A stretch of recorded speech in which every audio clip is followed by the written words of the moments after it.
ಧಾರವಾಡ ನಗರದಲ್ಲಿ ನಡೆಯುವ ಆರ್ಎಸ್ಎಸ್ ಪಥಸಂಚಲನ ಹಾಗೂ ಬಹಿರಂಗ ಸಮಾವೇಶದ ಹಿನ್ನೆಲೆಯಲ್ಲಿ ಹುಬ್ಬಳ್ಳಿ-ಧಾರವಾಡ ಮಹಾನಗರ ಪೊಲೀಸರು ಧಾರವಾಡದಲ್ಲಿ ಪೊಲೀಸ್ ರೂಟ್ ಮಾರ್ಚ್ ನಡೆಸಿದರು.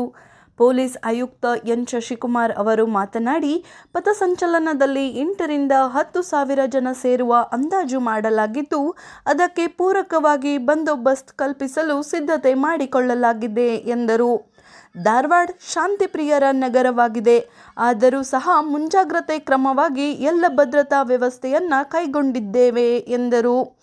ಪೊಲೀಸ್ ರೂಟ್ ಮಾರ್ಚ್ ನಗರದ ಪ್ರಮುಖ ಮತ್ತು ಸೂಕ್ಷ್ಮ ಪ್ರದೇಶದಲ್ಲಿ ಸಂಚರಿಸಿ ಕೆಸಿಡಿ ಕಾಲೇಜಿನಲ್ಲಿ ಮುಕ್ತಾಯಗೊಂಡಿತು. ಈ ಸಂದರ್ಭದಲ್ಲಿ ಡಿಸಿಪಿಗಳಾದ ಮಹಾಲಿಂಗ ನಂದಗಾವಿ, ರವೀಶ್ ಸಿಆರ್, ಎಸಿಪಿ ಸಿದ್ದನಗೌಡ ಪಾಟೀಲ್ ಮತ್ತು ಇತರ ಅಧಿಕಾರಿಗಳು ಉಪಸ್ಥಿತರಿದ್ದರು. ವಿಜಯದಶಮಿ ಉತ್ಸವ ಮತ್ತು ಪಥಸಂಚಲನ ಇದು ಆರ್ಗನೈಸ್ ಮಾಡಿದ್ದಾರೆ.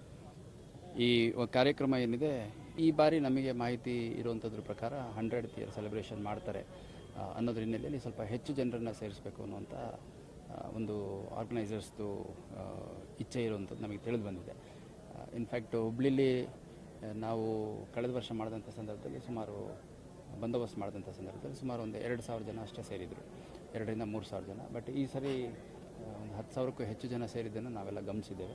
ಹಾಗೆ ಇಲ್ಲಿ ಧಾರವಾಡದಲ್ಲಿ ಕಳೆದ ಒಂದು ವರ್ಷ ನಡೆದಂಥ ಸಂದರ್ಭದಲ್ಲಿ ಸುಮಾರು 1,500 ರಿಂದ 2,000 ಜನ ಸೇರಿದರು. ಈ ಸರಿ ಅಗೇನ್ ಇಲ್ಲೂ ಕೂಡ ಒಂದು 8 ರಿಂದ 10 ಸಾವಿರ ಜನ ಸೇರ್ತಾರೆ ಅನ್ನೋದು ನಮಗೆ ಮಾಹಿತಿ ಇದೆ.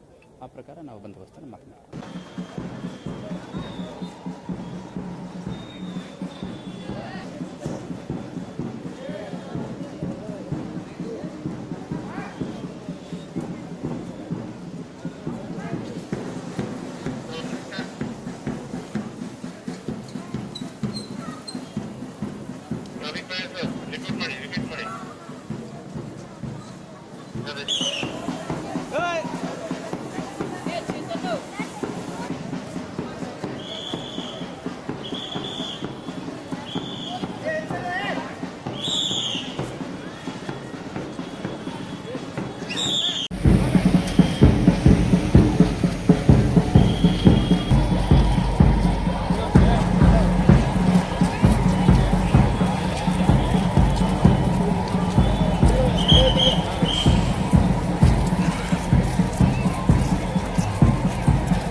ಸೈಡ್ ಬರ್ರಿ ನೀವು.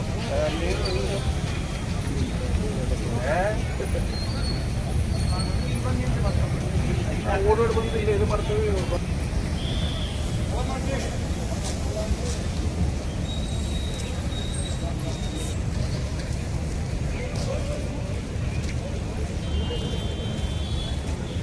ಏಕೆ